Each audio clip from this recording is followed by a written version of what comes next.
I was about to get home from work when a doctor called me and told me the saddest news I have ever heard. My grandmother have 3 days left to live, and she wants to see me for one last time.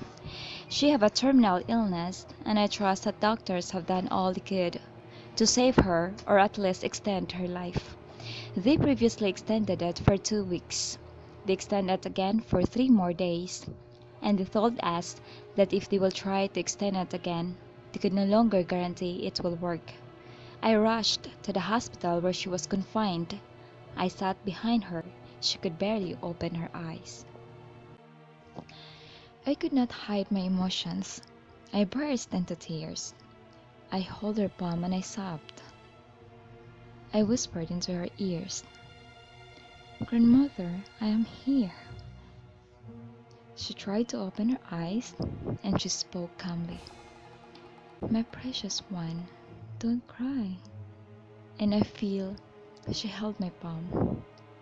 "Don't worry about me. I accepted my fate.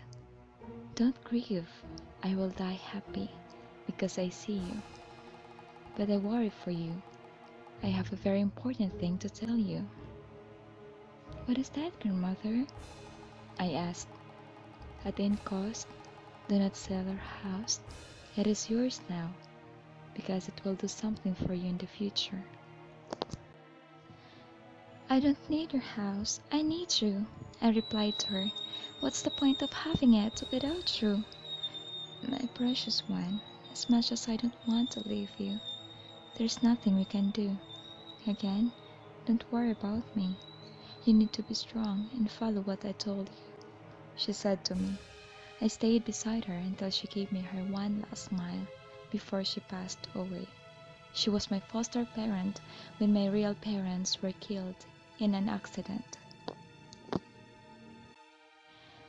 At that time, it was a common superstitious belief that when the homeowner died, the home must be abandoned or sold, and the surviving family must transfer to a new home within the year, so that no family member will follow the deceased, and the chain of death will be broken. Yet my grandmother requested to follow what she told me. I went to the house and I gathered all her belongings to a box. Seeing them every day would make me sad, because all the happy memories with my grandmother were remembered. I don't want to grieve longer, but I eventually realized it's not that easy. I should let it fade in time. I am now the house's new owner and resident, and since my grandmother's funeral, my friends and neighbors would sometimes visit me and express their sympathy, but advised me to leave the house because they feared I would be the next one to die in the house if I didn't move. I dismissed their suggestions. If the superstition were real, I no longer care. All of us will die in a way, at any time and any place. Yet, as the year passed, nothing has happened to me, so I thought their superstition were false.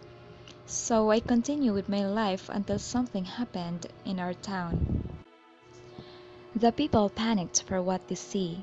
As an invasion of demonic spirits, people possessed by them became instantly insane, aggressive and deadly. I was at the office at that day, and my home was just 2 kilometers away. The face and body of some people that were possessed had transformed. Thorns sprouting in their head, black hairs and tails would grow in fast pace as people were running en masse. Explosions and burning of houses were heard, and we, in the office, were ordered to evacuate immediately. We all panicked. I ran as fast as I can. I tried to look back and see what's happening. I saw a huge black smoke moving like a wave coming to the people running in the road. In the middle I saw a child, probably aged 5 to 6, crying and running. She was about to be touched by the smoke when one person went into the middle and shielded the child. I went and took the young one and we ran. We go to the homes in the way and begged the people to let us in, but they refused. So we continued running, hoping we can survive.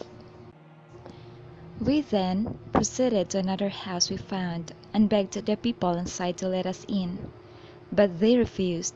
They distrusted us, thinking that we could be one of the possessed. I tried to convince them that we are not. Upon seeing the flying spirits and possessed people coming, we chose to run instead in a desperate attempt to save our lives. We were not yet distant from the house we last approached when we heard them screaming and crying for help while we continued running. One possessed person was about to catch me, but a stray dog appeared and attacked him, protecting me and the young child. The possessed has later gained an upper hand and bite the dog's neck, which killed the dog. We continued until we finally reached home. I locked the door and closed the windows. We were both afraid and scared.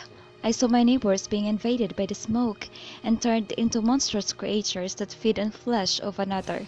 Their houses were burned, and I heard the yells and cries for help. My eyes saw the dark spirits with their glowing red eyes and strange sounds. The young child with me was crying, calling for her parents. She was lured by the spirits outside, who then turned their attention to our house. Then they'll fly and attack our home, but for some unknown reason they could not get in. This made me wonder. They were able to invade the other houses, while ours they could not. One spirit transfigured, appearing to be a normal woman, and spoke to the young girl with me that it was her mother. The child, though afraid, recognized the voice. "It's Mama," she said. I told the child not to believe her, nor any of their voices.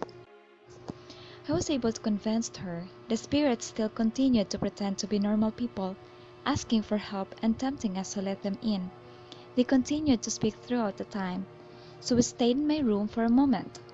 I was able to come across my grandmother's bags where her belongings are contained. I saw my grandmother's notebook, which I never tried to open before. So I opened and read it. My grandmother is a seer. She saw future events. However, she was prohibited to disclose them while she is alive, so she recorded them in her diary. In it, she said that in the future it is destined that a strange hand will break the prison cells of evil spirits hidden somewhere in the town, and they will scatter throughout the world.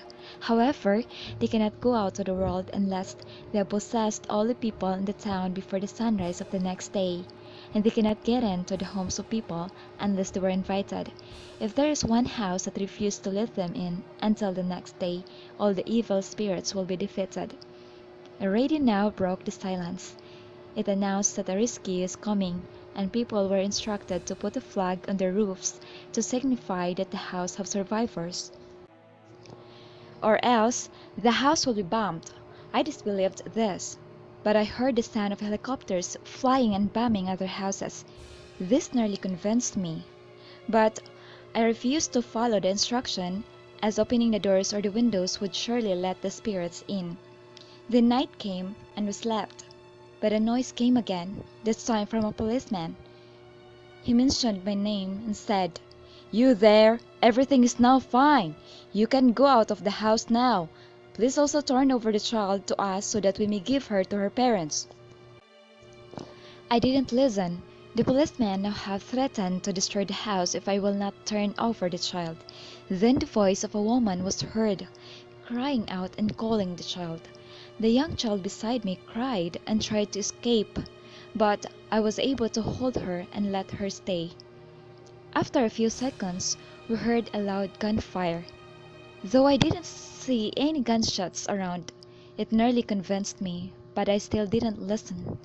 Then after a while, I heard people saying I have probably went crazy, paranoid, or traumatized because of the recent events, but I ignored their noises. Then we continued to sleep. Then I woke up. It was a few minutes before the dawn, but I discovered that the child was not beside me in the room. So I rushed and went out of the room and saw her, speaking to a woman who was outside of the window, calling her Mama. When the woman saw me, she told the girl to open the door hastily. The girl then ran toward the door. I rushed toward her and was able to catch her, preventing her to open the door. I told her to wait until sunrise, despite her forceful resistance. So when the night is over and the sun rays entered my home, I saw all the spirits outside, groaning and vanish like smoke fading away.